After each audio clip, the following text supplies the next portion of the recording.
बिस्मिल्लाहिर्रहमानिर्रहीम। अस्सलाम वालेकुम व्यूअर्स। आज के इस वीडियो में हम लोग डिस्कस करेंगे डिजिटलाइजेशन के हवाले से जो बैंकिंग सेक्टर में इंटरनेट बैंकिंग या ऑनलाइन बैंकिंग की जो फैसिलिटेशन कस्टमर्स के लिए अपग्रेड की जा रही है या नए नए फीचर्स कस्टमर्स के लिए आ रहे हैं, तो उसमें जो कन्वेंशनल बैंकिंग है उसमें बहुत ज़्यादा बूस्टअप आ रहा है और लोग ऑनलाइन बैंकिंग की तरफ जा रहे हैं। इसके जहाँ पे एडवांटेजेस हैं, इसके वहीं पे डिसएडवांटेजेस भी हैं, वो मैं आपके साथ आज की वीडियो में डिस्कस करूँगा। My name is Rahman Dogar and you are watching my YouTube channel struggle to success.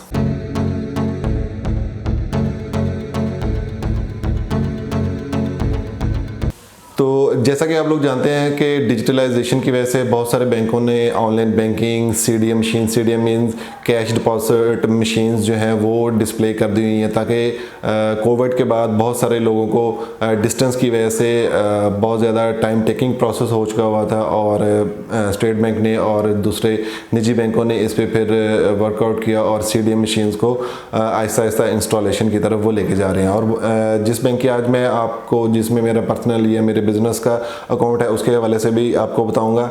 तो उस सबसे पहले मैं आपको इस सीडीएम मशीन ये वर्कआउट कैसे करती है, इसमें आप कैश कैसे डिपॉजिट करवा सकते हैं, ये प्रोसेस बताऊंगा। तो चलते हैं पहले सीडीएम मशीन की तरफ, कैश डिपॉजिट करना उसका प्रोसेस देखते हैं, फिर इसके बाद मैं आपको इसके डिसएडवांटेजेस भी बताता हूँ। तो आज हम लोग इसमें कैश डिपॉजिट करवाने का क्या तरीका है और किस तरीके से कैश डिपॉजिट करवा सकते हैं वो हम लोग करेंगे। तो सबसे पहले आपने जो इनकी सीडीएम मशीन है, ये देखें, सीडीएम मशीन का मतलब है कैश डिपॉजिट मशीन। एक साइड पे ये मशीन लगी होती है और दूसरी तरफ ये आपकी एटीएम मशीन, जहाँ से आप कैश विड्रॉ करवाते हैं, और डिपॉजिट के लिए इस तरह की मशीन होती है। ठीक है, तो सबसे पहले हम लोग डिपॉजिट टू अल्फला में जाएंगे और इसके बाद सबसे पहले आप अपना CNSE नंबर लिखेंगे। तो CNSE नंबर लिखने के बाद का जो प्रोसेस है वो भी मैं आपको बता देता हूँ।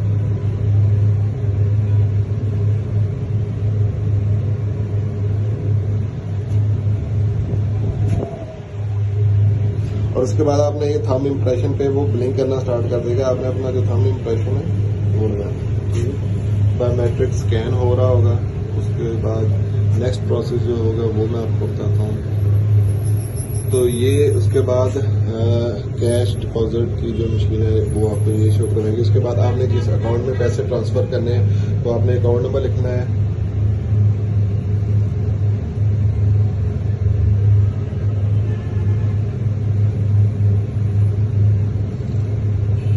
और उसके बाद जो भी आपकी ट्रांजैक्शन का पर्पज़ है वो आपने यहाँ से सिलेक्ट कर लेना है कि किस चीज़ की ये फीस है, डोनेशन है, लोन है, मिसलेनियस है, आपकी टिकट परचेज कर रहे हैं, होम रेमिडेंस या अदर, जो भी आपकी रीज़न हो वो आपने इसमें सिलेक्ट कर देनी है। उसके बाद ये अमाउंट आप यहाँ पे मेंशन करेंगे कि कितनी अमाउंट है।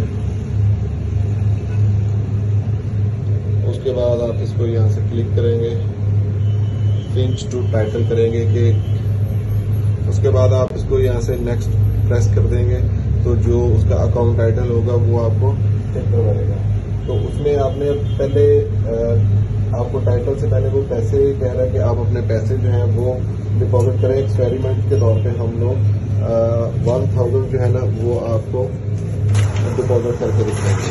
ये हमने 500 के 2 नोट रखे और ये please remove the notes of rejection pin. ये देखिए, अगर आपके कुछ नोट रिजेक्ट होंगे तो वो यहाँ पे ये पिन के अंदर आ जाएंगे। एक नोट को उसने रिजेक्ट किया है तो उसको हम लोग दोबारा ओके करेंगे और उसके बाद प्रोसीड दोबारा करेंगे।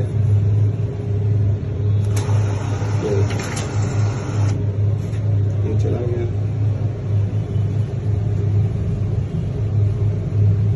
तो ये थोड़ा टाइम ले रही है, आई थिंक लिंक थोड़ा बहुत डाउन है, इनका प्रेशर है इसके ऊपर, सिस्टम के ऊपर। तो ये उसके बाद ये देखिए, ये सक्सेसफुली का मैसेज आ गया है। और उसके बाद वो कहता है कि जी do you want print slip, yes, अगर आपको उसका, और उसके बाद ये स्लिप निकल गया। और उसके साथ वो सेकंड ऑप्शन दे रहा है कि आप कोई अनदर ट्रांजैक्शन करना चाह रहे हैं तो नो। उसके बाद आप इसको यहाँ से लॉग आउट कर देंगे। तो ये सारा बैन हो गया। तो इसके एडवांटेजेस भी हैं, डिसएडवांटेजेस भी मैंने बताए। तो जी व्यूअर्स, आपने सीडीएम मशीन में कैश डिपॉजिट कराने का प्रोसेस देखा। अब इसमें मैं आपको जो मसले मसाइल मुझे फेस हुए वो मैं हाईलाइट करना चाह रहा हूँ ताकि किसी और कस्टमर को इस तरह की परेशानी ना हो। सबसे पहले आपने अपने माइंड में ये चीज़ लाजमी रखनी है कि आपने जो भी पेमेंट डिपॉजिट करवानी है वो वर्किंग डेज़ के अंदर आप डिपॉजिट करवाएं।